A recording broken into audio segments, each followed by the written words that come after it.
Thanks, Jodie. So Sarah and Craig, you can switch your cameras off now if you like, and I will as well, and just leave it to Jodie for now. Good morning, everyone. The number of attendees is now sitting at 37 and growing, which is very exciting. Happy Wednesday. It's great that you're all able to join us to hear more about what is a very important topic that we're all experiencing at the moment. As we progress into today's session, just a couple of tips. If people can keep their cameras off, that would be great. Pop yourselves on mute if you're not already. There will be an opportunity to ask questions and respond through the chat function, and we will have a poll and a Mentimeter that you can use to provide us with some information. We've got some great speakers today. We've got Tom Mulvaney, who is the Chief Strategy Officer with Family Life, Sarah Waters, Senior Manager from Family Life around research and practice. Jackie is in the background supporting me with moderating and troubleshooting, and we've got fabulous Craig Maloney, who's coming to us from Converge, no, sorry, Beyond Blue, Craig, Beyond Blue, and Cate Page will be joining us from Converge, who are our EAP provider. So we've got 107 people in the space, a very popular topic. It'll be interesting to see what our numbers get to today. We've had over, I think, 300 people registered for today, which really is indicative of the fact that it's a great, an important topic to be talking to. So throughout the session today, we will have a couple of micro breaks, which Tom will drop in just to give us a bit of a time to stand up, maybe go to the bathroom. But certainly we'll be having some great conversation and information shared with us. So just bear with us a couple of more moments while we get people to join.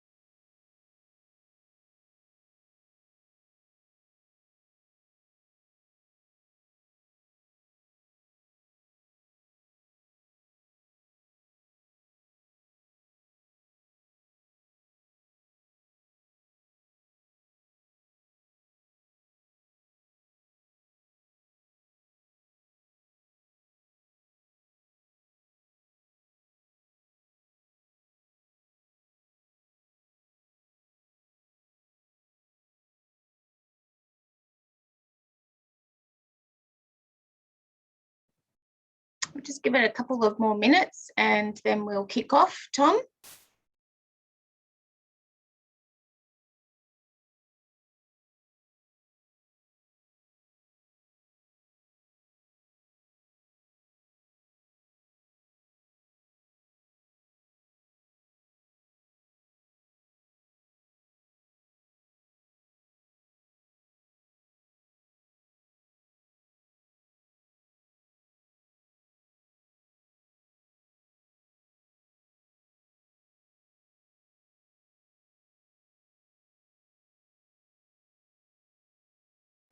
Okay, we will start. We're just waiting for one of our other presenters to drop on in. First of all, I'd like to take the opportunity to acknowledge the traditional owners of the land that we're meeting on today, the Bunurong and Boonwurrung people of the Kulin Nation, and pay our collective respects to elders past, present and emerging.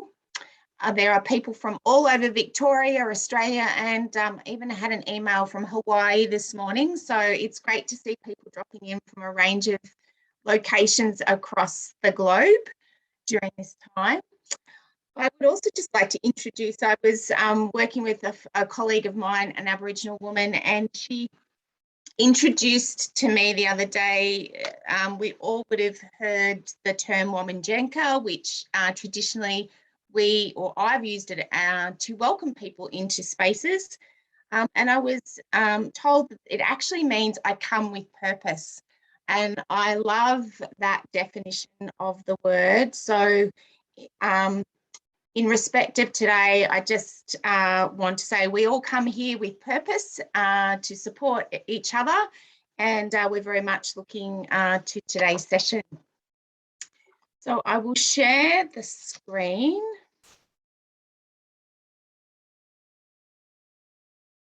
With you all. So there's a QR code here or a link to Mentimeter. So we will be doing a Mentimeter exercise at the second half of today to gather your thoughts on a couple of questions. So you can either use this QR code, you can scan that, or go to the website, which is in the corner, and enter the code below. And you will get you will probably be given an opportunity to answer the first question, and then the second question and the third one will be opened up later on. So if you could please just load that up now while we're getting sorted.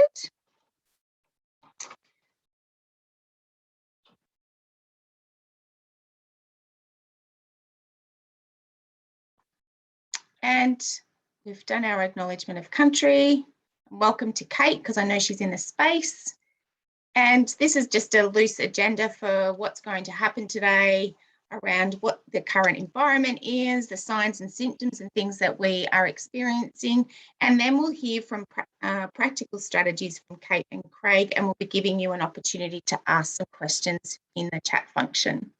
And then we're going to wrap up, and Craig has very kindly offered to run some laughing yoga for us to get us in good spirits for the rest of the day. So that's it from me, and I'm going to now handball across to Tom Mulvaney.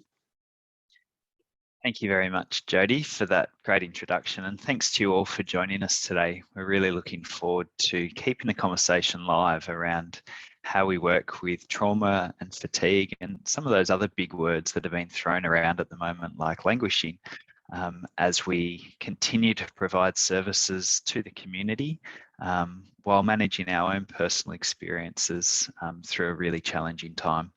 This feels like a conversation that's been going for years now, because it has. So we hope to present some really contemporary information that's relevant to our shared experience in September 2021. We have a number of speakers joining us today, as Jodie indicated, and we've got a lot of people joining us from all around Australia. Would really encourage you to use the chat function to say good day to one another through the day. You will see there's a Q&A function. If there's anything you're unsure about, please feel free to post a question or comment in there, and one of the panelists can respond to it directly. But if you're feeling brave and you want to connect with others more broadly, feel free just to jump into the chat and use that directly to say good day to everyone and to share your thoughts, opinions, ideas and strategies throughout the session. We will use a couple of different applications through today's session so that we can hear from you directly. Soon we'll go to a Zoom poll, and as Jodie said, later in today's session we'll use Mentimeter to get some advice from you around how you're managing at the moment. What are your shared strategies? Want to flag that we welcome you obviously taking notes through today's session, but we will share with you the PowerPoint presentation and also the results of the Mentimeter presentation after today's session. Combined, that will give you the key overview from each of our presenters, as well as providing your advice to one another around your key strategies for working within a context of COVID-19. I think that about covers the housekeeping stuff. I want to acknowledge that I too join you from Bunurong land, and am based in Frankston, southeast Melbourne, Victoria. I really invite you to hold in mind the land that you join us from through today's session, and hold in mind how you continue to connect with that land, connect with country and its long history of culture and the custodians of that culture and land in the way you think about your community-based practice and in the way you think about self-care and well-being more globally. Jody, can we go to the next slide, please?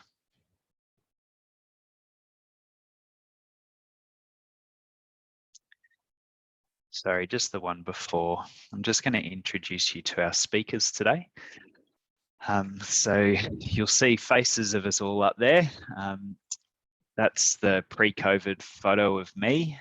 Obviously, since then, my hair's grown, and I feel like that's a really great indication of my constant languishing, is the lack of haircut ability I've had over the last month. So apologies in advance for that. As Jody said, I'm the Chief Strategy Officer at Family Life, and my background is as a psychologist who's really passionate about outdoor healthcare and looks to activate connection with nature as part of the way that we work to establish wellbeing in communities.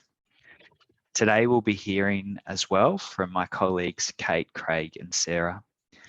Cate Page is the Executive Director of Clinical Services at Converge International, which is an employee assistance organisation. Cate leads over 1,600 psychologists, social workers, counsellors and chaplains who collectively provide employee assistance services and critical incident responses on behalf of over 1,200 organisations who employ over 1 million employees. Cate herself has a social work background. In her previous role, managed the Beyond Blue National Workplace Program, working with organisations to adopt mental health strategies.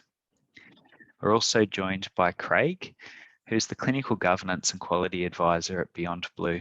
Craig has a background in mental health nursing, carrying a master's qualification, as well as graduate qualifications in child and adolescent wellbeing, group work, DBT, ACT, alcohol and other drugs, and root cause analysis.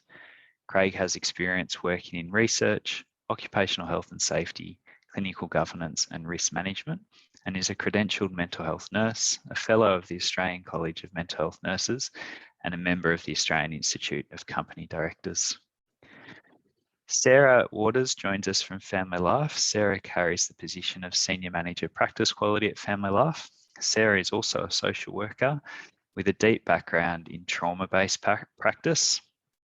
Sarah has undertaken postgraduate training with the Child Trauma Academy, which is set up by Dr. Bruce Perry in the United States of America. And Sarah actively brings her knowledge of the neurosequential model of therapeutics and broader trauma-informed practice into the design and delivery of practice frameworks, as well as supporting approaches to best practice, critical incident debriefing, and a range of other supports to staff and clients at Family Life as we establish evidence-informed practice responses to issues like pandemics, but also the issues that provide additional complexity that sit behind a pandemic experience.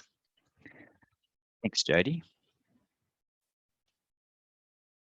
We've had the great privilege to run a number of webinars now with you, our colleagues from across the community services sector, around how we can be responding to best practice in the delivery of community services, as well as continuing to respond to the pandemic. In one of our earlier webinars, we presented this slide from about 20 years ago, 21 years ago, that spoke to how the social sector can respond to major disasters. Last year, we pulled this slide out and said, hey, isn't this really relevant to our shared experience of COVID-19? And what can we learn from our experience of responding to disasters, including natural disasters, in the way that we respond to the current pandemic? We discussed last year, you and I, and perhaps you and your broader teams, that we saw this amazing response after the pandemic hit Australia in February, March 2020. And from that impact, we saw a range of really heroic responses from the community services sector and from those who we serve in adapting really rapidly to respond to the impact of that pandemic. We saw really huge resilience in the clients and communities we serve, and we saw really adaptive strategies from organisations in implementing multimodal therapeutic practice, moving into the digital space, and rapidly increasing the flexibility of services far more rapidly than we'd seen in the 20 years before. We discussed that following that really rapid adaptation, we hit that honeymoon period where we felt, hey, we got this sorted. We can really roll in remote service delivery, multimodal service. We can engage with community in different flexible ways. And our clients are holding great resilience and will continue to reach out to us for support as needed. I think from that point, it's fair to say all of us experienced that kind of spiral into some disillusionment as the impact of the pandemic sat with us for longer and longer. And this model that was presented back in 2000 spoke about how there'll be multiple triggers as we manage a pandemic that will lead to peaks and troughs in a pandemic response. And those will be mirrored individually and across society. But after up to a year following the disaster response, we'd get into a reconstruction phase, and you see massive social development and economic growth during that reconstruction phase. So there's a real light side to the impact of the major disaster and the reform opportunities that are available through that reconstruction phase. As we think about this model, we'd assert that COVID has presented a completely different picture of events. This model still represents a largely linear progression from a disaster into a response, into the emotional management of the long-term response that's required, and then into a reconstruction phase. What we'd assert now through our lived experience is that we've all gone through multiple dips, drops, or experience of disillusionment as we've encountered repeat lockdowns, repeat experiences of growth in rates of COVID, and different experiences across different states of Australia. So rather than landing in a reconstruction phase in such a linear way, we've ended up kind of circling back in a really cyclical process where we're responding to the impact, we're kind of hit again, we activate our systems of resilience, we respond again, then the status quo changes and we have to circle back and respond again. So I think if we had to redesign this model for 2021, we'd be looking at a model that's far less linear and one that does circle back. And I guess the key foundation to our ability to grow out of circling back is that word resilience, which we talked to before. So today's presentation really focuses on sharing skills and strategies that help us tap into the resilience that is inherent within all of us, that's enabled us to show up and be here today, look at those strengths and qualities that we already have, but also introduce new and adaptive strategies to continue to adapt to that need to circle back and grow from a place of adversity into that space of major social change, which will land, well, it's landing right now, but it'll rapidly escalate post our experience of COVID and lockdowns. Thanks, Jody. Beyond Blue have shared with us in the past this fantastic resource that highlights how we're going to each respond to adversities and experiences like the current pandemic. And it's a really nice graphical representation of how, when our risk factors are high and our protective factors are low, we're going to see a severe impact on our daily functioning. Whereas when the risk factors are low and our protective factors are high, we move into a state of flourishing. I think the word state is really important. These are rare. We rarely sit in experience that's long-term or forever, and the risk and protective factors each of us carry will oscillate. So we're often moving in and out of that continuum from severely impacted to flourishing. Just want to call out that if you're experiencing any severe impact, if you've assessed that your risk factors are really high and the protective factors are low, and you're experiencing impaired functioning compared to your normal baseline experience more often than not, multiple times a day for 2 weeks, 4 weeks or more, if you're experiencing that severe impact more often than not, then it's really important that you're reaching out to professional support. And we'll provide some links at the end of today's presentation that talk to some of the avenues that you can reach out to there. We're just going to jump into a short video which presents that continuum in a far more engaging way than I'm able to talk to it. So Jody, I'll hand back to you to press play on that video. Thank you.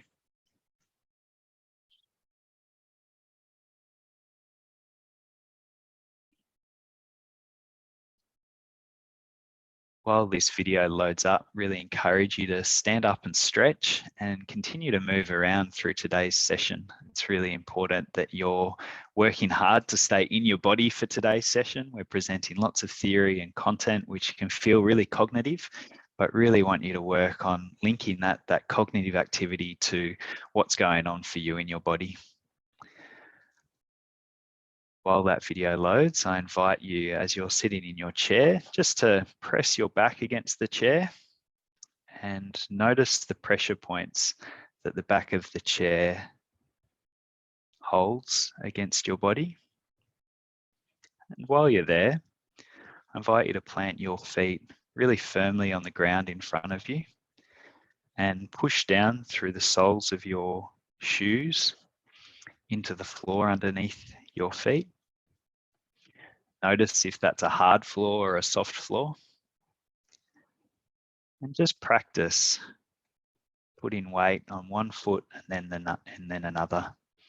So you're almost rocking between one foot to another.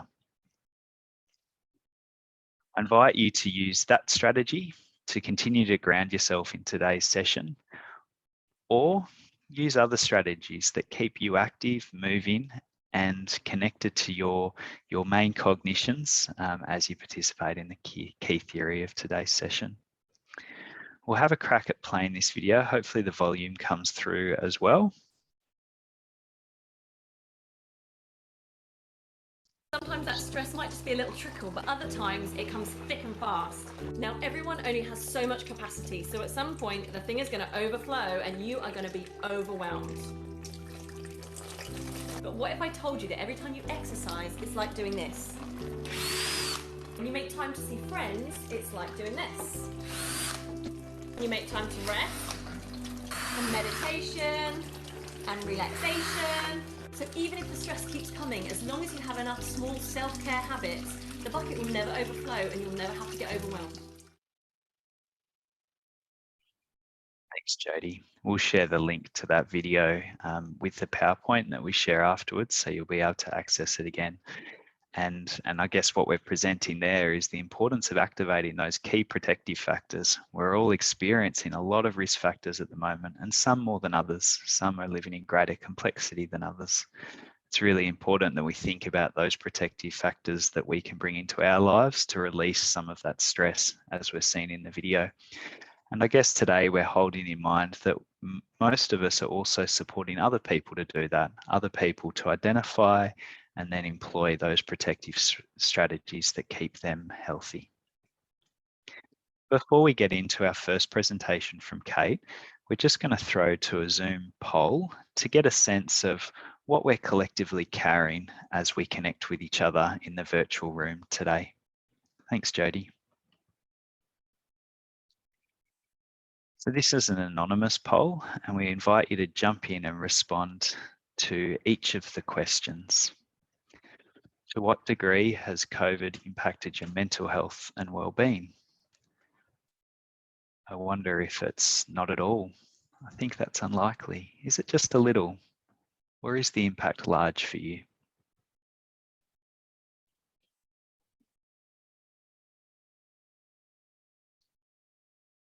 We've seen that combined, there's a moderate amount of impact of COVID-19 on the collective in the room. However, some people feel that impact less and some more. I wonder how fatigued you're feeling due to the impact of COVID-19 and the continued lockdowns many of us are experiencing. Again, we're seeing a general moderate amount of fatigue. There's some people who feel just a small amount of fatigue and some who experience a large amount. I think again showing that each of our experiences of this is very different. And we look forward to hearing from you later today through the chat function and through Mentimeter around some of the strategies that you're using to feel just a little fatigued.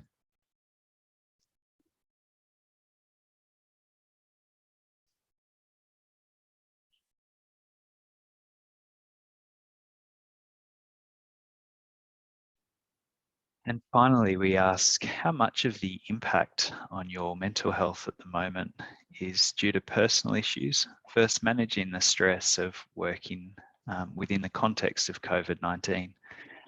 And this is the most overwhelming response we received through the poll. We see that mostly 73% of the cohort here today, of the 150 odd people here today, see it as a mix of both work and personal impacts on mental health and well-being. There's some who see it as mostly personal, but really important to call out that the majority see it as a mix of personal and workplace. And that's why we've really attempted to bring into today's presentation some consideration around what you can do in the workplace, what the workplace can do for you, as well as what you can do for yourself and your clients in supporting managing the long-term impact of COVID-19. I'm going to stop that poll and we'll share the results from that poll for your interest post today's presentation. I'd now like to invite Cate up to today's presentation. And while Cate's turning on her camera and unmuting herself, just invite you to briefly stretch out, activate the back of your body again, check in with those feet before we jump into the next section of our presentation today, where we hear from Cate, then Craig and Sarah around some of the key theory that's underpinning our experience at the moment. Cate, thank you so much for joining us today, and over to you. Pleasure. Thank you so much, Tom. And I'm joining you from the Wurundjeri land. And look, you're such a great role model in really encouraging the stretching. And I love the slow pace, or not the slow pace, but the moderated tone of your voice coming to you, or having experienced very regular days of continuous adrenaline. It's really good to be reminded of the importance of pacing yourself. So thank you, Tom. That's been great. And I need reminders constantly about the need to stretch. I know that there's a few slides, Jodie. I'm wondering whether you can share them. But I wanted to talk mostly just about some of the impact that COVID has had, the psychology of pandemics has had on workplaces. And I recognize very much, I actually had a supervision session a few days ago, and boy, I don't know how I would have existed without my regular supervision sessions during the last 18 months. Certainly that ability to actually have someone objective sitting opposite me who can really, really objectively help me reflect on my life and how my own coping has just been invaluable. And I was talking to her this morning about the difference between pandemic fatigue and compassion fatigue. It was actually incredibly helpful to realize just for myself that, because I was tending to be a bit hard on myself, I'm not compassion fatigued.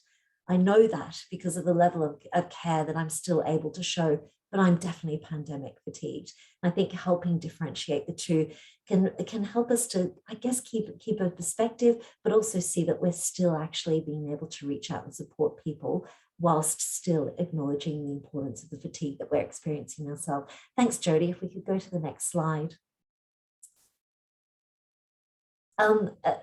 Yeah, I had a fairly sobering weekend about 2 to 3 months into the pandemic last year, so around June, where I spent a weekend reading all the literature that was coming out, all the research that was coming out, mostly from the States and the UK at that time about the pandemic.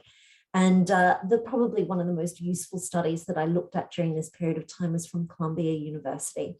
And it was fascinating, just purely from, I mean, awful from the perspective of how people were struggling to cope. The statistics, 65% reported increased loneliness, 57% screened positive for acute stress, and 48% screened positive for depressive symptoms. But what was so interesting to me was that 61% reported an increase in sense of meaning and purpose. So very much, at least during the early stages of the pandemic and perhaps throughout 2020, frontline workers, as well as others who were supporting those frontline workers, were able to draw extensively on the value-driven component of their work. And if they were able to continue to focus on that, then their ability to actually manage the stress-related components was counterbalanced. And they actually were able to maintain a level of sustainable energy. That's been tested, I think, in 2021. We can go to the next slide. Thanks, Jody. And I'll explain a little bit about why that's been tested. But just staying with 2020 for the moment, what we saw, and this is purely in EAP, employment assistance land, no surprises that the primary issue was definitely anxiety during that first wave, particularly for people experiencing anticipatory anxiety in Australia. Once again, the definition of anxiety is overestimating the likelihood of something to occur, but most critically underestimating your ability to cope when it does. We saw a lot of people falling into that anticipatory anxiety where they knew that it was going to land, they knew that it was going to have an impact, but they had no idea what it would look like or feel like when it did. And I'll talk a little bit more about that anticipatory anxiety because we're still seeing that in some of the other states in Australia, less so in Victoria and New Zealand and New South Wales, not New South Wales, because they're living through the pandemic and actually it has landed and they're going into survival mode as well as some symptoms of languishing. But once the first wave subsided, the interim period saw calls relating to anxiety decrease, but it was replaced by a combination of stress and work-related issues, including work-life balance, no surprises there, career development and job satisfaction. And that job satisfaction definitely was depleted when people were unable to correlate their role with the values that had underpinned the reasons why they do their role in the first place. So just in this space, first up, a strategy and a key strategy in this space is to be able to stay correlated to the values of why you do what you do, to be able to actually increase or stay connected to that value-driven component of your work proves to be a protective factor. And for me, that has mitigated significantly a sense of compassion fatigue throughout this period. Thanks so much, Jody. If we can move to the next slide. So I just want to briefly talk through this model, and it's a model that I developed. And by the way, Tom, please interrupt when I'm actually needing to finish the presentation. I'll try and keep to time though. But this is a model I actually developed quite a few years ago. I'm originally from Tasmania, spent a long time in the UK, and but spent a long time in Queensland and grew up to a large extent in Queensland. And I don't know if for the Queenslanders on the call, you'll remember the Premier Campbell Newman. He entered government, I think it was around 6-7 years ago, and made 40% of the public service redundant within the first 6 months. It had a significant impact, and I was tasked with doing a lot of the training for the departments. And I developed this change model.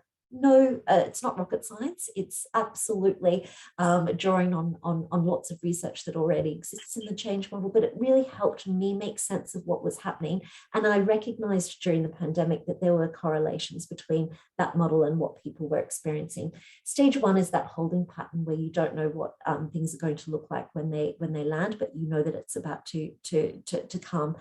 One of my first jobs was working in the oncology ward of a hospital at St. Vincent's in Melbourne.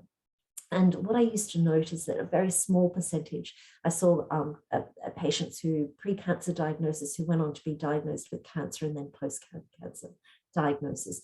A very small percentage of those people were what we called cancer phobic. All of us have a healthy fear of cancer, but for this small percentage, they were consumed by fear of it. They Googled their symptoms. They went to their GP 2 or 3 times every week.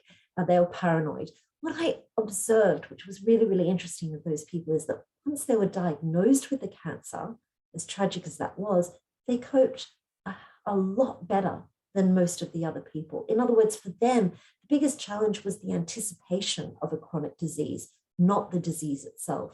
So for a large percentage of people, we recognize they sit in this anticipatory anxiety space. And for them, the strategy becomes to acknowledge that they're suffering or experiencing anticipatory anxiety and to only work with what they can control rather than what they can't. In other words, recognizing that anticipatory anxiety itself is a form of irrational thought and dealing with it in appropriate ways in that respect. The second stage I called psychological first aid. No surprises there. This is where the event actually lands and we have an emotional response. That emotional response, as we saw in the survey that just popped up, can be very varied. It can be extreme anger, fear, distress, right up to a sense of relief, particularly for those that have been experiencing the anticipation of the event. They will sometimes feel relieved that it's finally here. They know what the land looks like and they can begin to problem solve what they can control. The key strategy for this stage is very much to normalize the response, to not have any judgment of others, to acknowledge support, empathize, and care. I'm seeing increasingly, and for some reason I'm still on Twitter, I actually find it quite useful. I don't post anything myself, but I find it quite useful just to monitor some of the, I guess, the mood of social media and the people that actually post on it. And obviously we all are seeing the polarization of opinion that is happening at the moment in our society. And I think this is very, very, we're all at risk of judging others for both their different experiences, but as well as the different ways that they're actually approaching, handling and thinking about the pandemic. I really need to be clear, and I've had to talk to myself in this way as well. Everybody brings a unique experience to this pandemic. It's unique in the sense that they had particular pre-existing mental health conditions. They had personality-driven factors, previous exposure to trauma, et cetera, et cetera. In other words, all of us have had unique experiences, and it's really important that we're not quick to judge how people are actually living through this pandemic. And whilst we can control our own environment, our own choices and the ethics that surrounds it, we fall into a slippery slide if we begin to judge others. And what I am seeing, though, very much is that anger has become the new emotion of this second or this fifth, sixth wave in Melbourne at the pandemic, and I'll talk shortly about that. But stage 3, I added about probably 6 weeks into the Campbell-Newman redundancy of the public service, because what I was beginning to identify is that this change wasn't going anywhere. It was protracted. And what was happening within individuals as well as teams within the workplace was a disengagement. People were really beginning to what we call languish. They were feeling disillusioned. They were kind of giving up, a sense of hopelessness, because they had no idea when the change was going to end. And it was before they they didn't have an ability to put into place strategies. When an individual or when teams actually get to this stage of protracted event and they're languishing or they're disengaged, it's actually a lot harder to problem solve their way out of it than in all the other stages.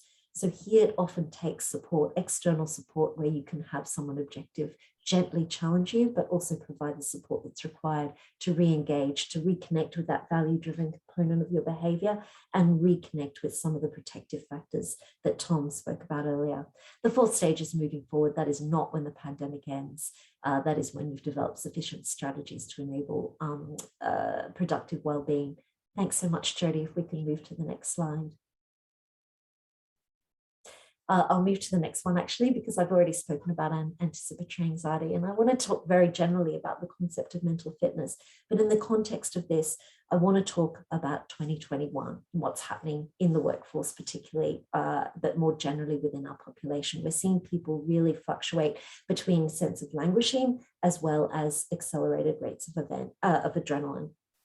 And that sense of languishing is really presenting as a disengagement, flatness, monotony, a feeling that you've lived your day before it has even begun.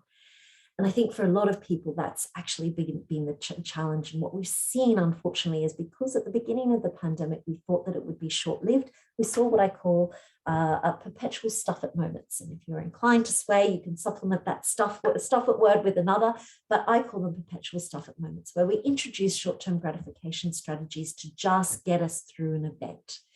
They're designed to be short-lived, and they're often not the most functional strategies. They're things like drinking a bit more, eating more chocolate, not exercising because I'm really tired and I just need to get through the event and I'll start exercising again when the event passes. Or it's actually that you disengage from people, or you don't actually make the effort because you're exhausted and you just need to get through.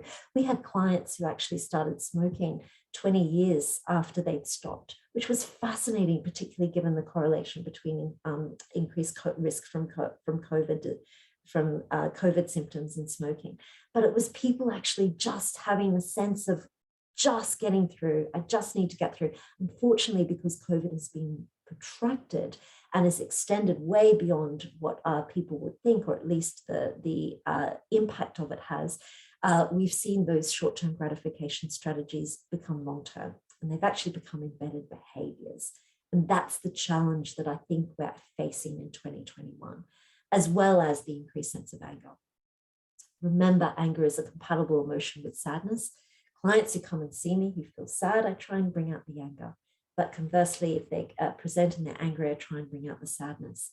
So if you are feeling angry, and I think all of us have experienced this, if you are feeling angry and frustrated, and the anger can be directed at many things. It can be directed at yourself, but it can be also directed at for people who are vaccinated. It can be directed towards people who aren't. Conversely, people who aren't vaccinated towards people who are. It can be directed towards communities, people who aren't complying, people who actually are risk takers, looking at people who are complying and feeling angry about them, government as well as communities. So that anger is definitely a pervasive emotion that we're seeing in the community at the moment. What I really, really want to say in the space of those two things is that is representative of mental health that's been chipped away over a period of time. In other words, the thinking has become a little bit distorted, and we've begun to see that our thoughts are facts when we know actually rationally that thoughts are not facts and that they're to do with a lot of other stuff that aren't really based on our reality. In other words, that sense of irrational feeling and that emotionally driven behavior has crept up because perhaps our protective factors have been diluted, or we've lost sight of what we need to do in order to get through. The second part of anger is to recognize the grief behind it. We are grieving. I know I am. I'm grieving for the daughter that I haven't seen since Christmas in Queensland, because all our visits have actually really frustratingly coincided with lockdown. And also now, obviously, I can't see her because of the situation in Melbourne. I'm grieving for the life that I used to have. I'm grieving for the fact that I don't see my work colleagues on a regular basis. And I'm grieving for my other daughter, who actually has never been able to connect with her university friends face to face, and has lived in a virtual world in her 18th year that should be filled with parties and filled with social activity. So there's a lot of grief there. So recognize and acknowledge that grief, and that can help us deal with some of the anger that has become pervasive following the grief, following that sense of sadness. For me, it's very much about acknowledging that. Once I acknowledge it, I can then begin to problem solve my way out of it. We can't problem solve what we don't firstly acknowledge. So key to the strategy, particularly for people who are wanting the sustainable mental health, is to acknowledge when you're struggling and to then put the yards into the problem solving. If we stay with acknowledging, and boy, it's tempting to stay with acknowledging. Unfortunately, if we stay there, we can begin to actually feel a little bit of self-pity, and it becomes much more difficult to strategize a way out of it. So going back to the change model, and I don't need you to go back to the slide, Jodie, but the key message of that change model was that it is critically important in order to maintain mental health that you do not stay stuck in the first, second, or third stages of that. In order to be sustainable in your mental health, you have to keep problem solving your way through those three stages. And if you have a presentation of mental health or a mental health condition, this is where it becomes critical to seek support, because you're not going to be able to problem solve your way through those stages. If you don't have a mental health condition, you will be able to by drawing on past strategies and protective factors, as well as the things that you see up on the screen. But for those that have a mental health condition, you will need support, because that objective support and that gentle, supportive challenging in terms of the way we think is what is critical at the moment in order to keep us moving forward. The longer I sit in this industry, the more I become a bit of a behavioralist. In other words, it is about what we think, but the way to get to what we know is best in terms of thinking is to actually act. I know that motivation never comes first. Productive activity always precedes motivation. Sometimes we just need to get on and do the action, and then the motivation kicks in. And once the motivation kicks in, it actually then propels us to continue to take action. For me, it's been really important to have resets built into my working week, as well as the last 18 months. So every time I've taken a few days off, I've made sure that I've booked another few days off in 4 to 6 weeks or 8 weeks or whatever. So in other words, I have been learning to reset, because without resetting, I'm unable, or I lose touch with my own ability to problem solve my way through this situation. I become emotionally driven rather than rationally driven, and some of my thinking becomes distorted. So please, please recognize if you've engaged in short-term gratification strategies and they haven't shifted, and do a reset. Draw on support if you're unable to problem solve your way out of it yourself. And as we know, what's up on the screen, what certainly Tom spoke about as well, is those key protective factors and the non-negotiables of having value-driven work. And remember, it's not your whole work that needs to be value-driven. It's a small component that will be correlated with your values. Stay connected to that, have your eyes open to that, and that's where you get your energy from. Probably that's the best, a good note to end on. Thanks so much. Thank you so much, Cate, and we look forward to coming back to you later in today's session to circle back to some of those strategies you've shared. I think it was really great to be made aware of key concepts like anticipatory anxiety, the stages of change model, the experience of anger, grief, unmotivation that we're experiencing at the moment, and how mental fitness and behavioural activation prior to motivation can help move us forward. Really exciting to see your contribution more broadly through the chat, and it's really clear that people are noticing the divisions that are existing across community, the cumulative anger that's sitting in community, and how community might be able to take on some of the workplace strategies that Cate shared with us today. I think that's a really nice segue over into Craig's response. Craig, we welcome you to turn on your camera and unmute yourself, and really keen to hear what Beyond Blue's experience has been around some of the challenges Cate's identified that exist in the workplace. What does Beyond Blue notice is existing in the community? It's not letting me turn my camera on. It says the host has disabled it.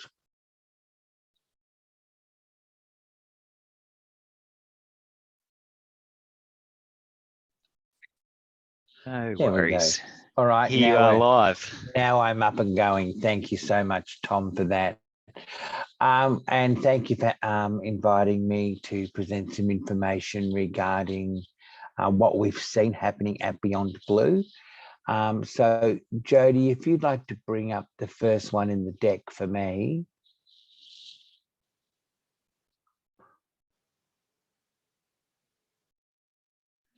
All right, can I be seen now? Yeah, we can see your slide and you, and hear you well. Okay, perfect, thank you. All right, so you'll see here, since the at Beyond Blue, since the support service was launched in April the 5th, 2020, and this is the coronavirus support service, the number of females contacting the support service has been higher than the number of males. You'll see this line here, the darker blue line, are males, and the pale blue line are females. And during periods of lockdown, around twice as many females as males will make contact. So, Jody, if you could take me to the next one.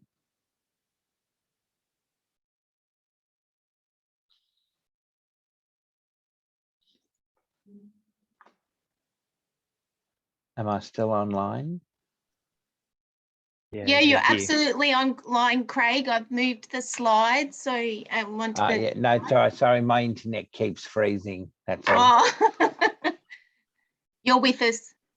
No worries, thank you. So then you'll see here that on the next slide here, contacts here, when focusing on young people around the ages of 15 to 34, female callers can outnumber male callers by a factor of 3 during the lockdown period. Next one, please, Jody.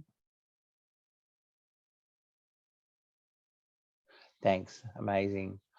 All right, so you'll see that if you just take a moment to actually have a look at this slide, and this was the New South Wales lockdown demand, and here the total was 12,225, and on the beyond blue line there were 9,988, which is our support service line. And then there was the coronavirus line of 2,180. And out of them, there were 509 high to medium suicide risks. And the demand for the first 9 weeks of the Sydney lockdown is up 39% on the equivalent 9-week period prior to the lockdown. And there has been a 55.8% increase in high or medium risk contacts from New South Wales. And these figures continue to highlight the increasing effect of the lockdown on the New South Wales population. And our next slide, please. All right, so now when we come to Victoria, you'll see here that during the lockdown period from the 16th of the 7th to the 29th of the 8th, with the comparison period there of the 28th of the 5th to the 11th of the 7th. All right, due to the short time between the end of the Victorian lockdown 5 and the start of the Victorian lockdown 6, which was 9 days. At least we had enough time to visit people, get our hair cut. I'm with Tom, can't wait to visit the hairdresser. And of course, the 2 lockdowns have been treated as one single lockdown. And then the 44 days of the Victorian merged lockdown saw a 15% increase in demand over that equivalent period prior to that. And the demand increase has been driven primarily by the coronavirus wellbeing support service, although to a far lesser extent than in New South Wales, which made the high to medium risk contacts were up by 5.8%. Next one, please. All right, so here you'll see the contacts by age brackets, and we have them basically the 15 to 24 there in pale blue, the 25 to 34 in the darker, 35 to 44-year-olds in yellow, 45s to 54s in the orange, 55 to 64 in green, and pale blue 65. And then you'll see them moving up here, and contacts by young people aged 15 to 34 have increased markedly during the recent lockdowns, but remain steady for all other age groups, which was actually interesting data to receive. All righty, thanks, Jody. Next slide, please. All right, so you'll see that the reason for calling is that anxiety, worry, and depression continue to be the 3 most frequent cited reasons for calling among all demographic groups. And Yeah, so anxiety, worry, depression, and then family and relationships. Thanks, Jody. Next one.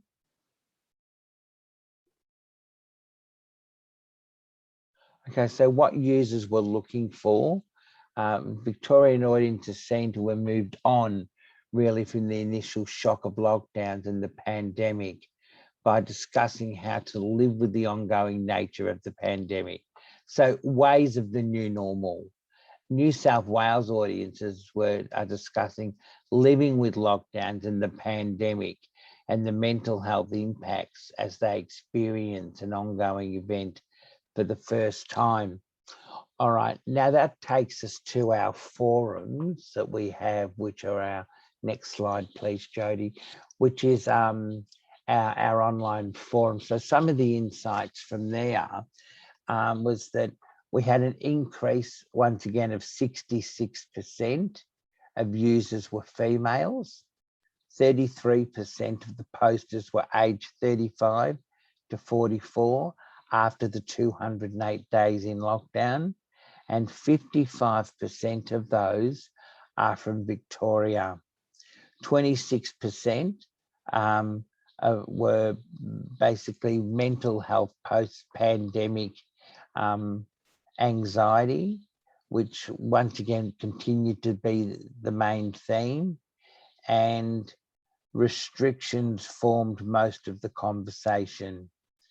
And, you know, Victoria has moved into more of a state of acceptance, really, and how do we actually live with this? All right, that's sort of my insights from our contact service. Thanks, Jody.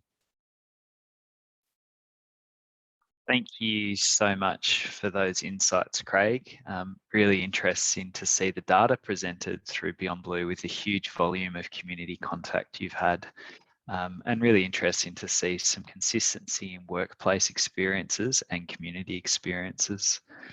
We saw through Craig that we've seen an increased demand in services, in Beyond Blue services, and that in that increased demand, there's also increased complexity or increased risk in the clients who are ringing up seeking support, that the support they're seeking predominantly centers around experiences of anxiety, worry, depression, and family or interpersonal issues, which is really interesting when we heard from Cate earlier that interpersonal issues has moved in another direction in the workplace settings.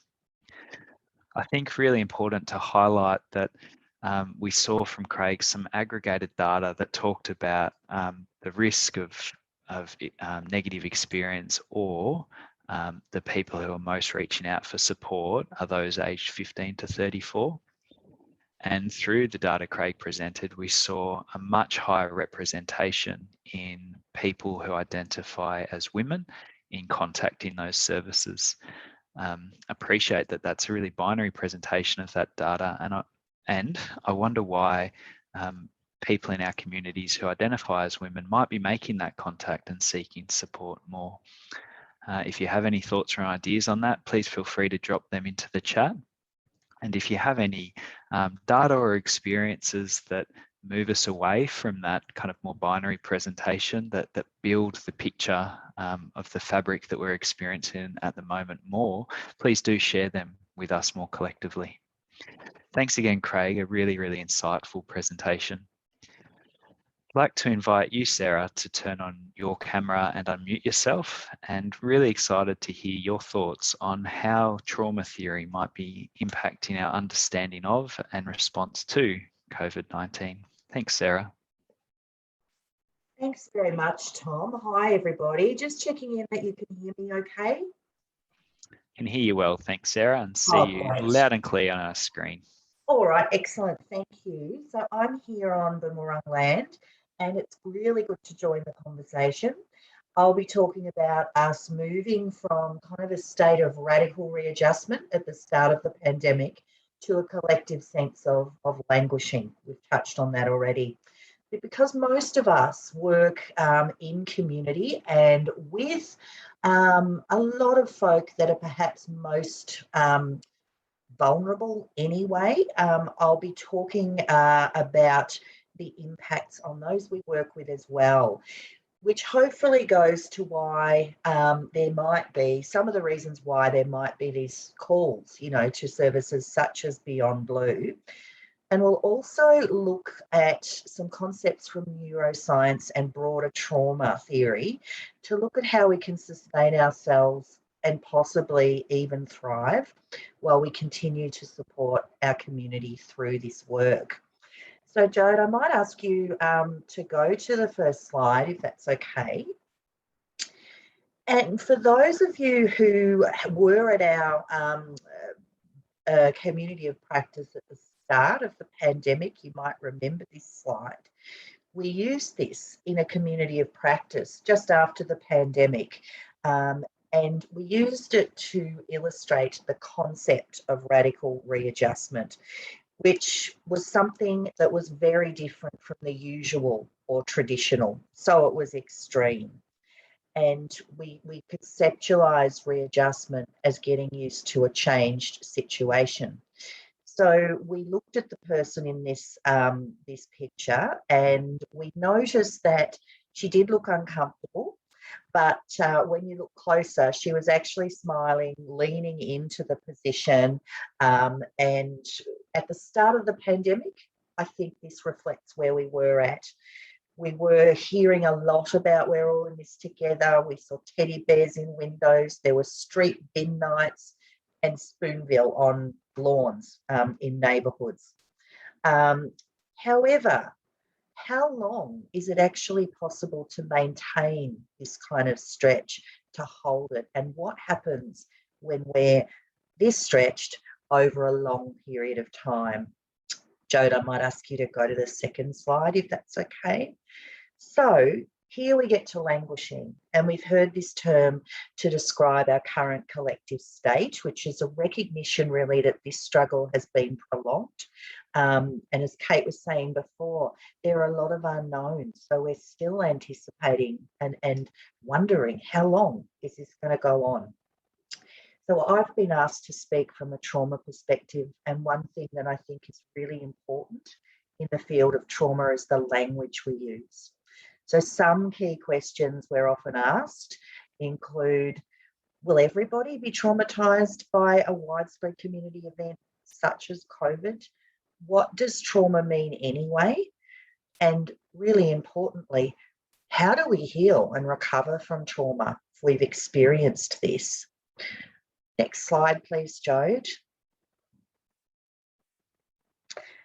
This is a definition by Vessel van der Kolk, who is a clinical psychiatrist in the States. And his work integrates mind, body, and importantly, social connection to understand trauma. So I think this is a really good definition because it looks at the importance of social connection for our mental health and well-being, which, as we know, has been profoundly impacted by COVID-19. So it looks at internal factors as well. So what about our ability to self-regulate and to do that over time in difficult circumstances? What about emotional intelligence, maturity, or on the flip side, difficulties with depression and anxiety? So that those internal factors, in addition to external factors, so relationships, access to resources when we need them, in determining whether we'll be traumatised or overwhelmed. So whether we talk about languishing, feeling overwhelmed, or being traumatised, some concepts from trauma theory and neuroscience can be really helpful in supporting us to understand our reactions and also to manage in the moment, and hopefully in time to recover and possibly thrive. Next slide. Thanks, Jode. In terms of the question, why might we be languishing? Why are we so tired? I thought I'd share with you this research that is a project from the Canada, actually, which looked at particular challenges faced by those engaging with vulnerable community members. So they've described it in the article as cultural brokers during COVID. So University of Alberta partnered with some community workers in Edmonton, Alberta, and basically they looked at conducting a trauma-informed participatory action research project. Sounds like a mouthful, but really they worked with the community and went out and spoke to the community about the core issues that were front and centre for them in terms of their struggles with COVID. You can see a summary here. So basic needs, there was a greater intensity in relation to that. Just engaging families during lockdown. I know at Family Life, we had to get really creative about that.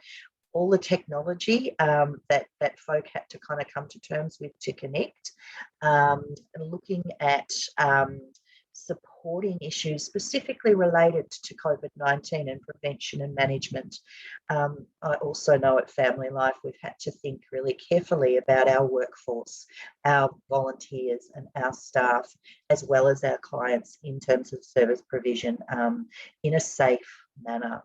So also, how do we keep that strength focus front and centre when we're working with communities to build social capital within the communities and between communities? I know at Family Life we thought of that a lot as one of our kind of core reasons for being, is to support capable communities. Thanks, Jode. So interestingly, they highlighted the importance. I'll explain this slide in a minute because it's really, it looks really confusing at the outset, but they really looked at building that sense of social capital in community, by which we mean links shared values as opposed to where people were quite, divided around some issues for the pandemic. And the cultural brokering or community work facilitated access to formal health and social systems support, which is probably the work that a lot of you guys have been doing. So there were 21 researchers or community workers that collected narratives from different members of diverse ethnocultural communities, and they interpreted them and entered them into a tool called the SenseMaker platform, which is a mixed methods data collection tool. So they analysed this data and they identified thematic domains, which are listed in those boxes. So things like family violence, housing insecurity, chronic illness and care. So these were all the narratives that were kind of entangled in the lives of the study participants. And you can see where the lines are particularly dark. Each line represents a story. So there's a big cluster, for example, around family violence and legal issues between obviously income and employment and food insecurity, for example. So the darker areas reflect higher concentration of edges owing to more connections among themes. So some of the reasons potentially that people are calling helplines are feeling particularly discouraged and downhearted. So we can see in terms of the number of themes or the thickness of the lines, when we add mental health to the subset, it increases the thickness dramatically, and then it increases even more when we add family violence to the subset. So it's showing the higher average degrees of the subsets and the numbers of ties around issues like family violence, mental health, food insecurity, income and employment. So some of the reasons, this is in Canada, yes, but I think when we think of those we're working with, also of great relevance here. Thanks, Jode. going to return to our sense of collective fatigue and trauma. And this image of the window of tolerance, I think, is particularly useful in showing how in situations where we're feeling ongoingly stressed, we can find ourselves outside that middle window of tolerance. So we can find ourselves on one of two possible sides, the one at the top being hyperarousal, and the box there illustrates some kind of examples or traits that we might look to kind of identify hyperarousal. And conversely, underneath that window of tolerance, we see the flip side, which is almost being tuned out, disconnected, detached, and we term that dissociation. But either way, most of us need to widen that window, I think, and help others to do that and let in some fresh air. But how do we do it? Jode, I might ask for the next slide. One of the things that we talk about in trauma language, and this is particularly true with the Child Trauma Academy, they talk about how over a prolonged period of time, states such as hyperarousal or dissociation can become traits. So we need to think about how we work with and kind of, first of all, recognise the states and then how we actually work on them. And I've given some suggestions here as to if we're in a hyper-aroused state, generally speaking, and this may not be true for everybody, the types of things in the domains we normally hear, so we should exercise more, we should get good sleep, we should diet. What we might need to consider if we're leaning towards a hyper-arousal presentation or situation, as opposed to dissociation. That's also acknowledging that people may move up and down that continuum at different times, but some may be more strongly on one side or the other. So, for example, if we're looking at sleep, if we're kind of tuned up, then we might concentrate on good sleep hygiene rituals, so winding down before bed, etc. But if we've got the dissociating part of it, might be that we're really languishing and sleeping a lot. So not too much, for example. Next slide, Jode, which I think might be the last. And again, coming back to how trauma-informed care might be really applicable and important here. I've used here the Substance Abuse and Mental Health Service Administration in America's key pillars of trauma-informed care, and suggested some questions for self-reflection that might be helpful. Could be for yourselves, could be for the communities you work with, or both. And they're in relation to, first and foremost, safety, and recognising that on a number of levels, so psychological and cultural safety, as well as just your physical safety. Sometimes we feel really constrained in the pandemic that we actually don't have a choice. But are there some things that we can still exercise some control over? Is there something I could choose to do, maybe just for today? We know the importance of social connection. We are social creatures. So how can we plan for connections that we know are likely to be positive and sustaining for us? That issue of trustworthy, when, you know, our sense of order and our sense of meaning and purpose may be really challenged at this time. What can I still trust? What remains constant here? And that sense of empowerment. What gives me hope? You know, what am I doing and achieving despite COVID-19? And I often find it useful to think about, wow, who are my role models and mentors, particularly at this moment? And why are they my mentors? So what are my values, and how am I trying as best as I can to live up to them? That is about all I've got. I will make sure the reference for that article, the Canadian study, is added into the PowerPoint before you guys receive it. So thank you very much, Tom. Thank you, Sarah. Really appreciate you bringing to life some of that trauma theory. And whether or not we're experiencing the label trauma as a response to COVID-19, I hope you heard it isn't the most relevant thing from that presentation. There's things we can all be doing to respond to the theory that underpins trauma-informed practice to keep ourselves safe and healthy and effective, as well as the broader community around us. One of the key strategies to manage an experience of languishing is to make sure that throughout every day you have little mind breaks where you change gears on what you've been doing before you redirect back into work or back into your next activity.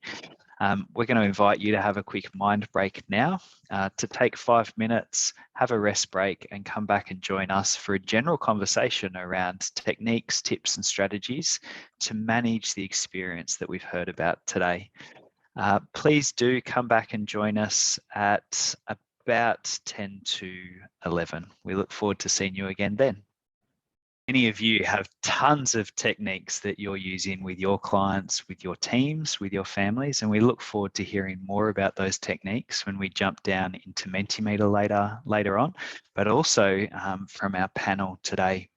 So I'd like it to invite our panelists to turn on their cameras and unmute themselves, and what we'll do is come back to a full group on the screen.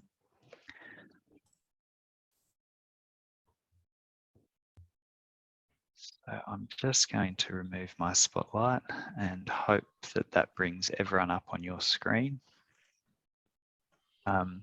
If not, really encourage you to use the gallery view. The top right corner of your Zoom screen, there's a view button. If you hit that and click on gallery, you'll see that the full panel comes up on your screen.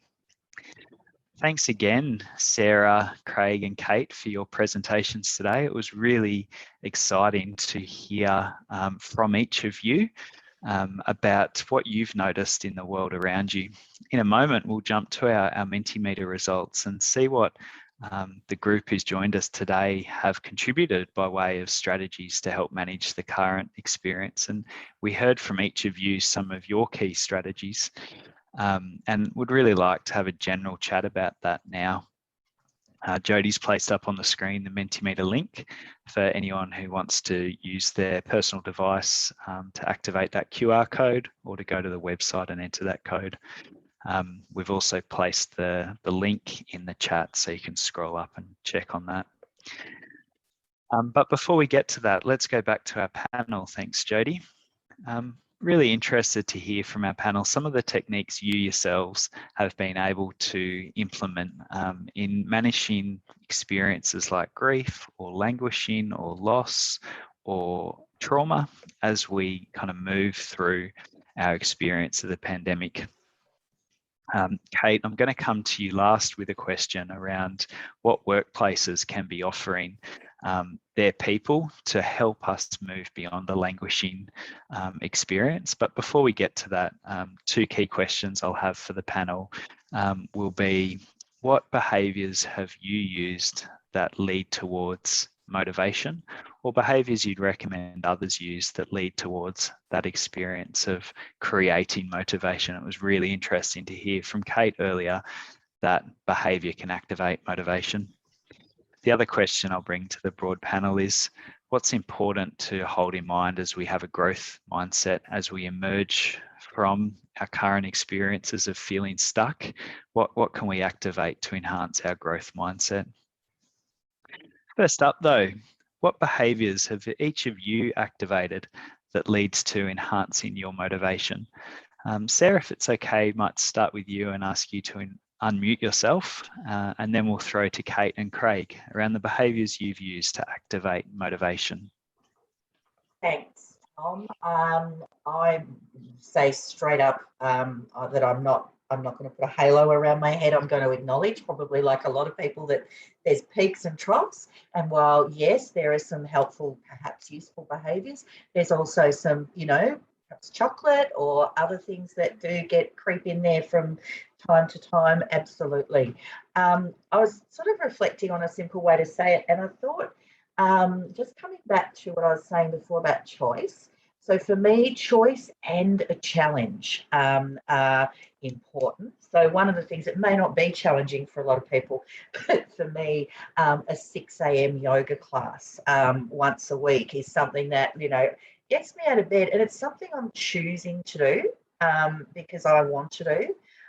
So it also puts a bit of time between work and being constantly on Zoom during the day, and also being active and moving and doing that. There is such a thing in yoga as tree pose, where you do stand like a tree. So it is incorporating that movement. So for me, it's wow, I can make a choice to do it, and it's also a challenge. So there's an element there of stretching and growing, because it's something different every time. It's a small thing, but the other thing I think is important, and it might sound corny, but I think more and more the research is talking about gratitude and benefits of gratitude. So while, there may not be a whole lot seemingly to be grateful for, I can think about, that I do have a lovely little 3-year-old nephew, so I can make him a care pack, through ordering things online, putting it together, posting it off. I take an interest in, what goes into that care pack, and I can do that for other people in my life as well. So choice and challenge and a bit of gratitude. Thanks so much for sharing that, Sarah. I think that's really important to hold in mind, that we're all working with people who are experiencing immense suffering, immense complexity and risk, but that doesn't mean we're precluded from experiencing joy in our own lives. And activating that gratitude is a really important way to help tap into that joy. And I love that there's an actual tree pose in yoga. I reckon psychologists worldwide could probably acknowledge a greater contribution to their practice of yoga than some of the dry and dusty theories that exist out there. So thanks for calling that out, Sarah. Cate, what key behaviour have you activated to move towards a motivated state? Yeah, thanks, Tom. And Sarah, I love that comment about not having a halo above your head. I think we're all human, and I've drifted in and out of protective factors throughout this period. But that's also a form of acknowledgement, isn't it? That we're struggling, and actually that it isn't all easy. And that acknowledging piece has actually been critical for me to engage with and to recognize I'm not human and to forgive myself. But for me, I mentioned it earlier, it's that reset. It's that making time, just 1 or 2 days. In the job that I've had, I've probably worked harder than I ever have before the last 18 months. And there's a responsibility, like I know that you would all feel working in the community, there's a responsibility to the people that report into me to look after them and to keep them okay in the context of them supporting others. So for me, it's actually been important to disassociate from an expectation of copious amounts of time to reset, to recognizing that I can actually reset within shorter periods of time, as long as I make it more consistent. That feels practical, it feels realistic and achievable, and actually it helps remind me that there's a protective factor also in the work that I do, because it's value driven. So it's really working on my mindset in that space and making sure that I maintain those resilience traits. The other thing, and this will reveal me as a slight nerd, I've always loved learning, and there's lots of research to say that autodidactic traits are really strong resilient traits, and I've always wanted to learn or study art history, the polar opposites from social work, which is what I studied and the work I do, but I've always wanted to. So I've actually just started doing it myself, and I bought some books. Oh my gosh, it's been a magnificent protective factor. It's worlds away from mental health, and it just allows me to expand my brain in terms of learning and feed an interest of mine. So you don't have to learn art history, but I think having a preparedness to keep learning, not just about subjects that are interesting, but about ourselves, is what's critical. And as I said earlier, I couldn't have gone through that supervision, because I need to be continually challenged about my own strategies and about how I'm thinking and what I'm doing. Thanks so much, Cate. I think there's so much in there, and the support you provide to your workforce, who support our workforces, I guess, is such an important call out. Accessing supervision and supports, and really prioritising that at the moment is such an important part of self-care and staying sane. I think we've heard so much across the sector around how important for each and every one of us it is to have a wellbeing plan. And I think, Cate, you talk about a lot of elements that we'd see within a wellbeing plan. I really encourage everyone to have a short-term goal that's associated with each of the elements you'd see in a wellbeing plan. Cate talked to us a lot about the intellectual domain and how important that is, but what goals would you add in a social domain, in an emotional domain, in a spiritual domain, and in a physical domain? And when we're thinking about goals, I think it's really important that they're short-term goals, that they're achievable within the context of a lockdown, but they're not goals that go towards that instant gratification we heard about before. So the goal isn't, I'm going to eat a block of chocolate or drink 3 bottles of wine tonight. The goal is a short-term goal that can move us towards general well-being. Craig, I'm wondering what you're sitting with. What do you think about when you think about your own behavioural activation that leads to motivation? What have you found useful?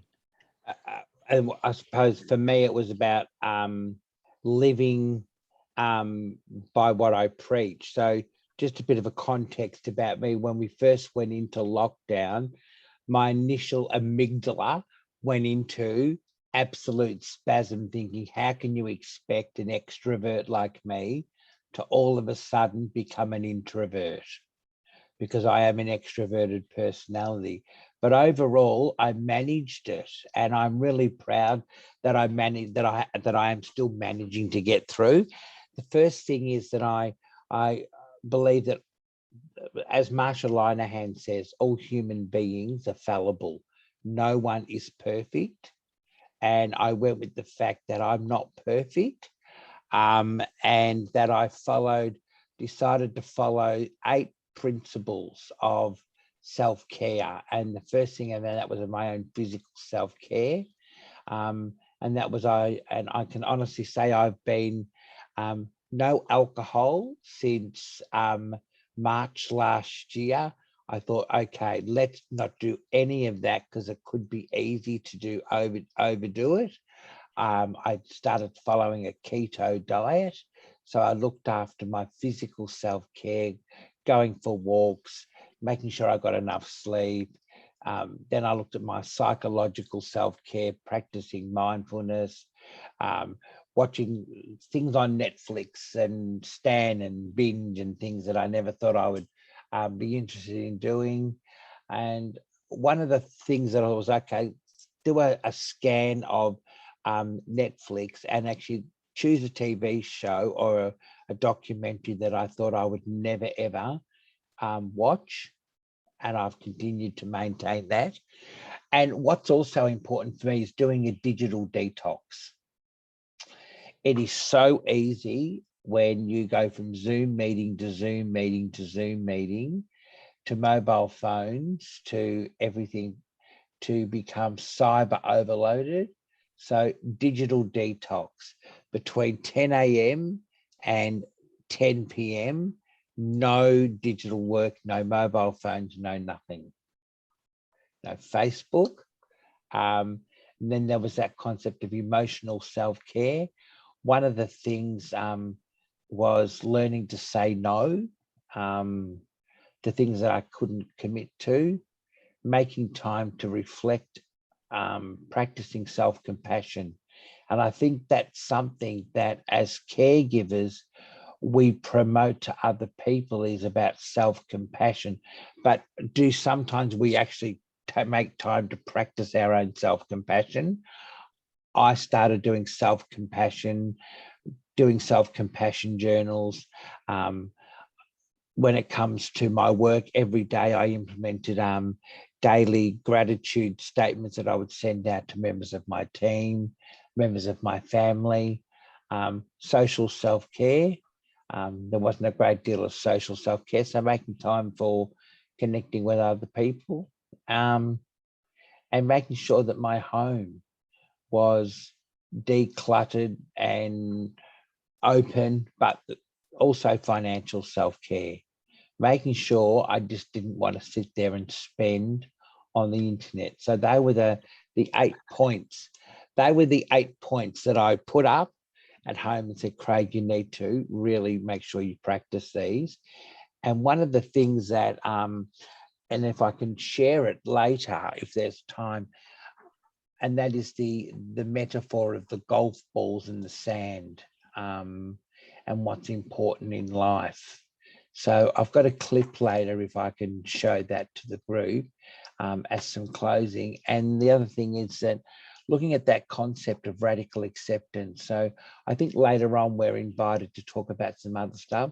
I thought I'd go through radical acceptance and what that actually means and steps that people can actually radically accept. And that's really, Tom, and community, is that when it's come to this pandemic, we've had to move it beyond acceptance into radical acceptance. I think that's really important language to introduce to the conversation, Craig. And look, you're my self-care guru. I wish I was doing half the things you are around self-care. I think they're fantastic tips for our group to move forward with. After we've heard through Mentimeter and the advice the broader group has, we will throw back to Craig around some of the supports that are available. And Craig will stay with us until just after the end of the session if anyone wants to stay online and participate in some laughing yoga and maybe hear a little bit more about radical acceptance. Cate, we might come back to you with that first question I posed. I think each of you talked a little bit about how to carry a growth mindset in mind. So Cate, what can workplaces be doing at the moment to support this amazing bunch of colleagues that have joined us today in activating self-care so that they can care for the world around them?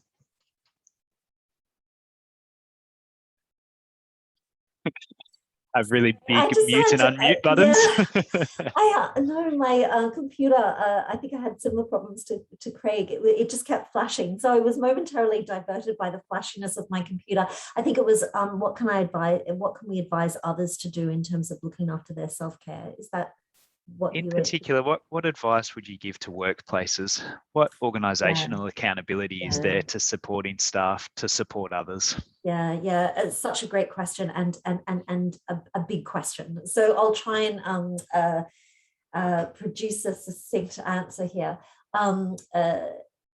You've got to structure in check-ins in a way that has never been done before. So we can no longer, and I'm talking about remote working here. So obviously there's a lot of people who are in the front line. There are a lot of people who are still doing work as normal.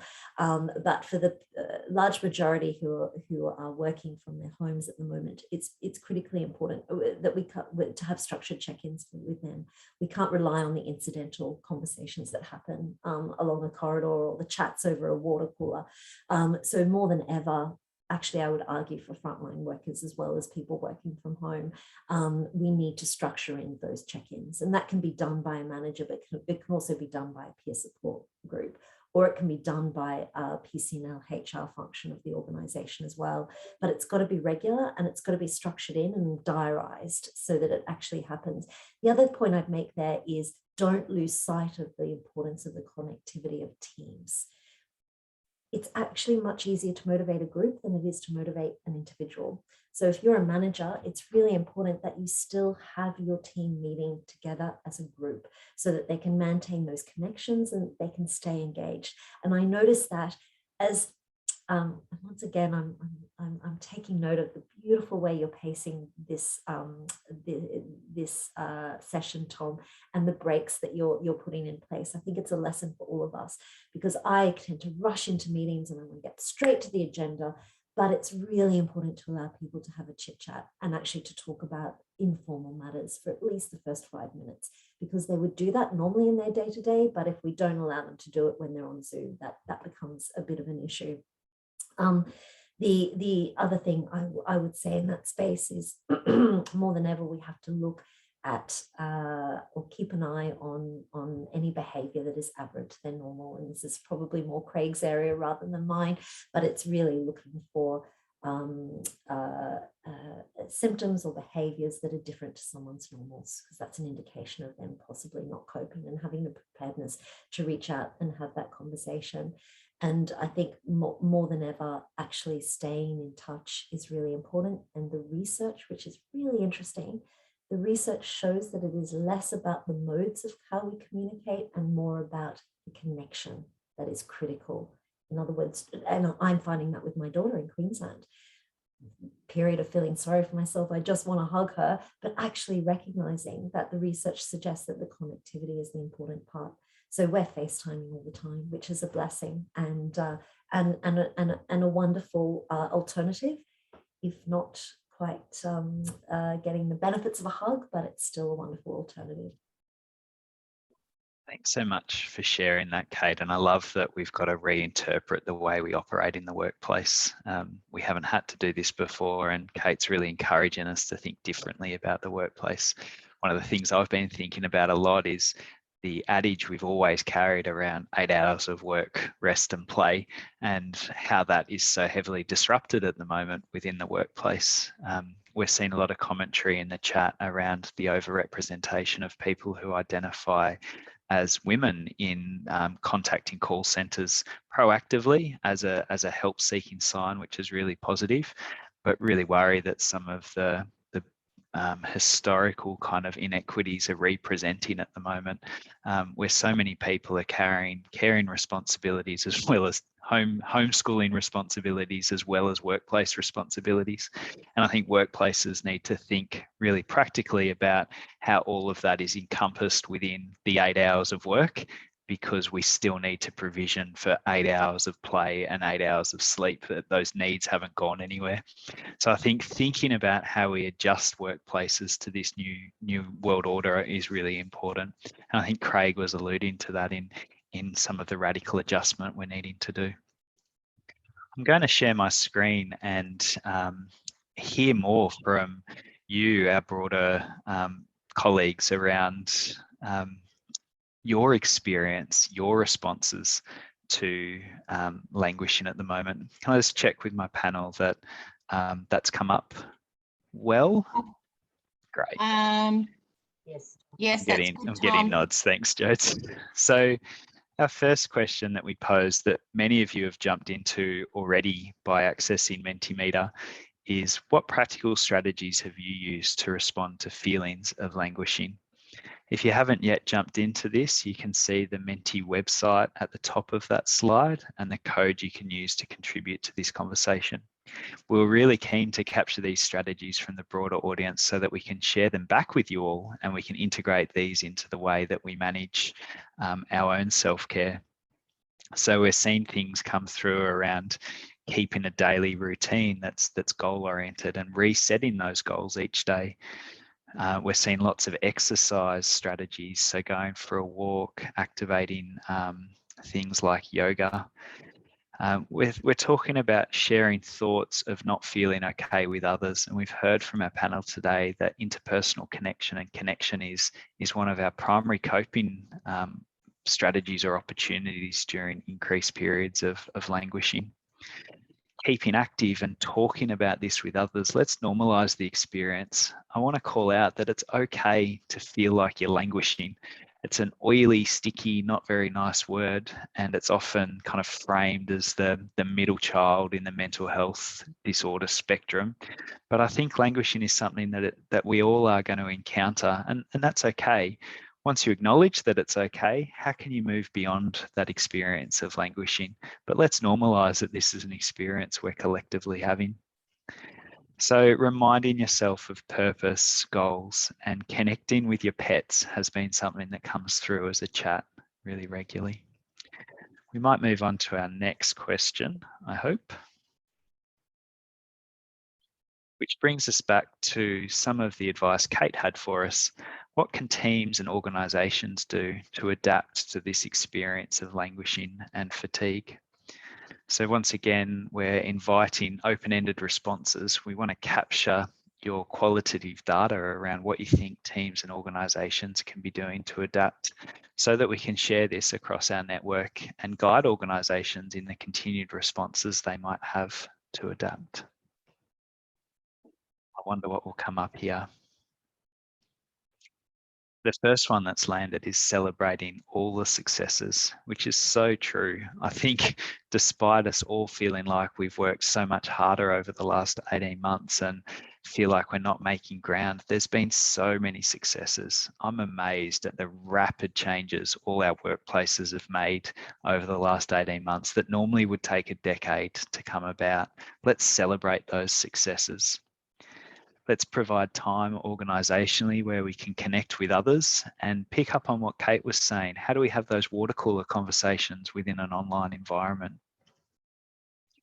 We can have extra time off. I've seen a lot of organisations providing space for that.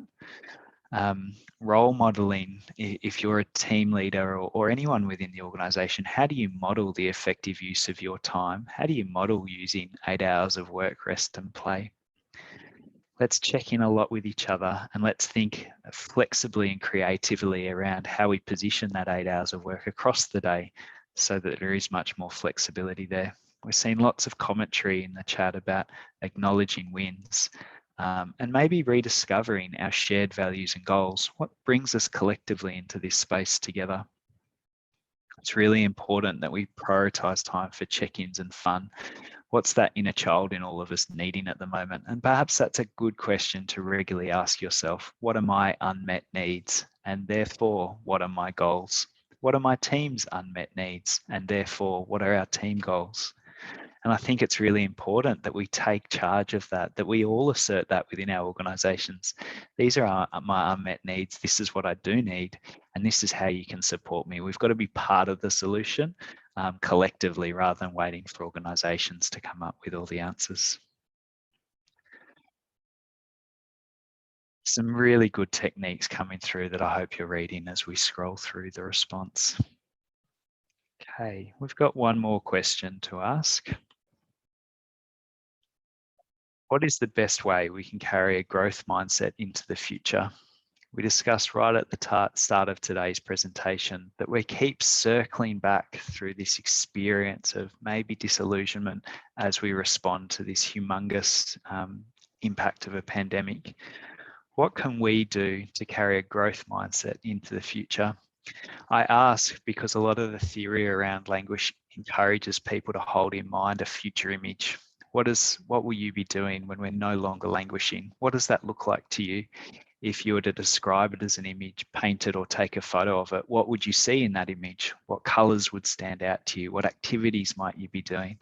Really encourage everyone to think about that future image that they can hold in mind, which will help us have a growth mindset. That image might not be possible now, but we can think about the steps that can be taken to move us towards that space. We're seeing that reflection is something that this group thinks we need to be focusing on. We need to think about problem solving and leading with purpose. I think our strengths-based theories really come into this approach. What strengths do we already have that build our self-picture of resilience? Hey, we're all here 18 months on. What's made that possible? Let's connect with those things. Book holidays, even if it ends up being a staycation. Try and stick to your holidays. We're seeing lots of goal setting come through and normalize and acknowledging these as shared experiences. We don't want anyone to return to business as usual. I think that's a great call out by someone in our group. Our growth mindset needs to move us into a new 2021 or 2022 post the COVID experience. Things don't have to go back to the way they looked in February last year. Let's continue to celebrate achievements and celebrate each other. I'm going to stop screen sharing there just as we monitor time. Thank you so much for your contribution to this conversation through Mentimeter, and we'll be sure to share that audience feedback with you so you can carry that live. I'm going to throw back to Craig, who's going to just briefly walk us through some of the key supports that are available. Thank you, Craig. And Jody, did you want to bring up the slide?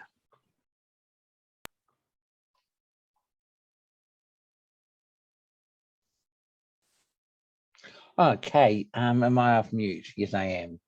Okay, so at Beyond Blue, we have the coronavirus mental wellbeing support service, and this, you know, is an amazing resource that the government has funded Beyond Blue to provide. And you'll see it's a 1-800 number up the top there, and of course there's the online forums as well. And if you come to the online forums, you get to talk to Coach Craig. That's me. I'm known as Coach Craig on the forums. And of course, we have online chat. Jody, if you'd go to the next slide for me. You'll see these are the support services that we offer here. Web chat support service online and the phone. And I think this is in the slide deck that Jody's going to send out to everybody. So please feel free to visit the Beyond Blue coronavirus call. We might indeed have extra calls after today. That's okay. That's what it's there for. And we also have the translating and interpreter service to support us as well. Okay, thank you. That's what Beyond Blue can offer. Thank you so much, Craig. And Craig offered to share with us a video link, which we'll share out to you all as a further resource post this session, as we're running out of time. It's just a thing around something that I share with people around your life being a jar, and whether or not you are golf balls or rocks, and whether there's sand and what you need to make time for.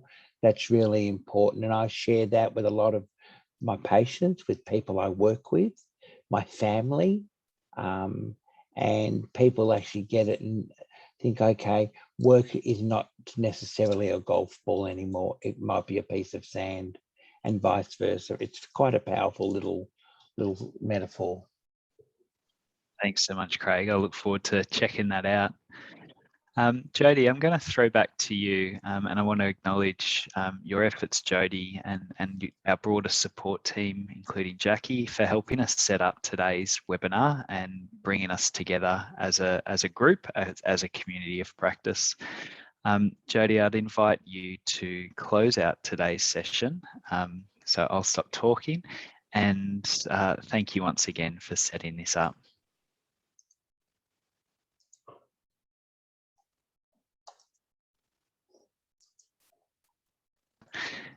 Jody's done a classic talk I'm while living she's into on mute. COVID. I haven't readjusted properly. Amazing contribution from you, Cate, Craig, and Sarah and Tom. Fabulous session. Just a couple, I'm going to share a screen with you, just with some other numbers, which we've already seen. We've got Beyond Blue's number. Converge is Family Life's EAP. I know there's some other organisations in the space here today that have Converge as your EAP provider. Headspace and Lifeline. We will send an email out to you after today with a couple of things attached, a link to our website with this PowerPoint presentation and recording, and also a survey to provide feedback on what we've delivered today. So if you could fill that in, that would be great. It always helps us to improve what we bring to you all.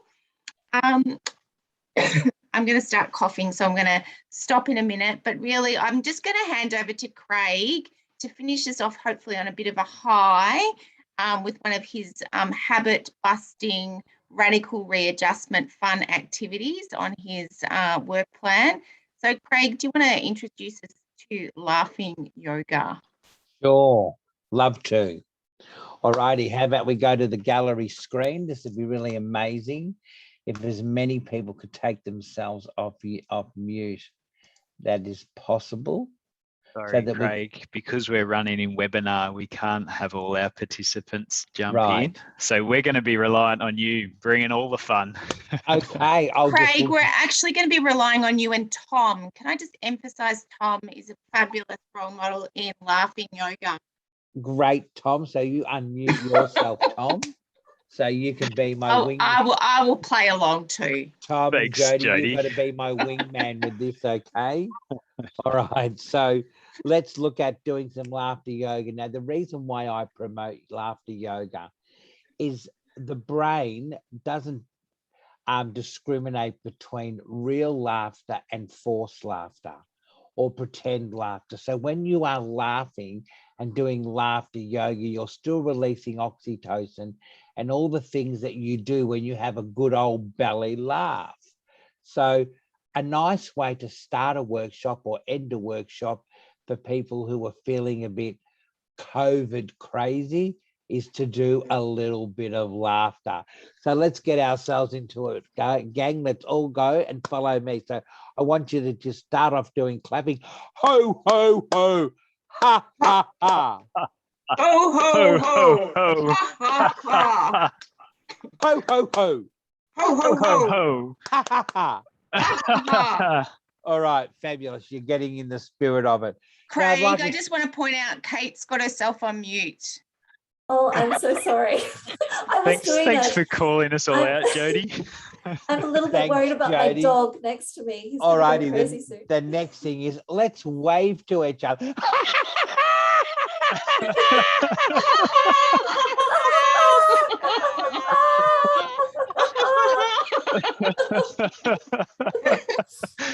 All right, Craig. and another one that I love is we're having a little bit of disagreement around when to have that, what to bring to the next meeting. So let's start off, Cate. Let's have a disagreement.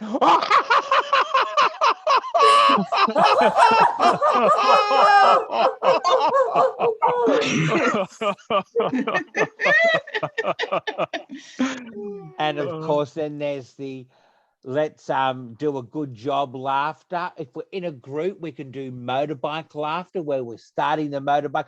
Ha ha ha ha ha. Ha, ha, ha, ha.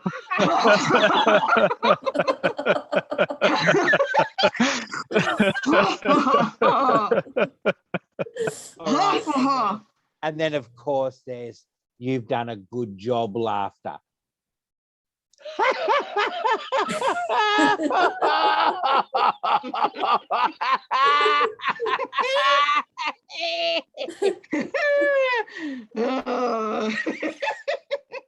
Sorry, I better stop laughing. All right. So I hope that has managed everybody's endorphins now to start them on being a simply amazing, awesome day. Brilliant.